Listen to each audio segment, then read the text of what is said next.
स्वागत करतो। आता पाहूयात बातम्या विस्तारानं।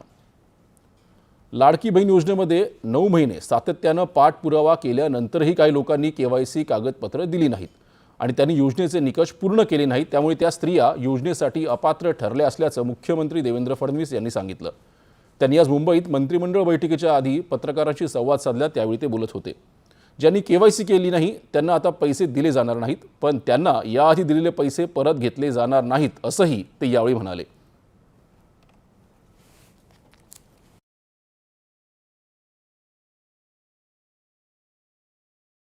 5 लाख लोक असे आहेत ज्यांच्या घरी सरकारी नोकरी आहे। 14,000 तर पुरुषच निघाले। जवळपास 10 लाख असे निघाले की ज्यांचं उत्पन्न 2.5 लाखापेक्षा जास्तीचं आहे। अशा वेगवेगळ्या डेटाबेसमध्ये जे लोक अपात्र झाले त्यांना आपण अपात्र केलेलं आहे। 1,70,00,000 महिला ज्या आहेत या निकष पूर्ण पार करतात, त्यांची केवायसी झालेली आहे, त्यामुळे त्यांना लाडक्या बहिणीचे पैसे मिळतच राहतील।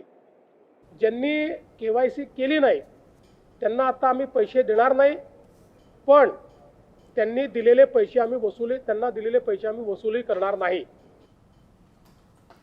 अजूनही जर कुणाला केवायसी करायची असेल तर त्यांच्यासाठी विंडो उघडून लाभ देण्याची तयारी सरकारनं दाखवली आहे। तर ज्या पुरुषांनी या योजनेचा लाभ घेतला असेल त्यांच्याकडून पैसे वसूल केले जातील असं ते म्हणाले। दरम्यान शेतकरी कर्जमाफी संदर्भात आज मंत्रिमंडळाच्या बैठकीत निर्णय घेतला जाईल, मात्र विधान परिषदेच्या निवडणुकीनंतरच त्याबद्दल घोषणा करण्यात येईल असंही मुख्यमंत्र्यांनी स्पष्ट केलं। शेतकरी कर्जमाफीचा विषय कॅबिनेटला आहे, मंत्रिमंडळ त्याच्यावर निर्णय घेईल, पण आम्हाला इलेक्शन कमिशननी अट टाकली आहे। जेव्हा आम्ही त्यांना परवानगी मागितली तर त्यांनी अट टाकली आहे की तुम्ही विषय मंजूर करून पुढची कारवाई करा, पण त्याची घोषणा तुम्हाला करता येणार नाही। त्यामुळे आम्ही आज अधिकृत घोषणा इलेक्शन कमिशनमुळे करू शकत नाही। आज आम्ही निर्णय घेऊ, निर्णयाप्रमाणे कारवाई सुरू करू, इलेक्शन संपल्यानंतर त्याची घोषणा करू। आता बातम्या निवडणुका संदर्भात विधान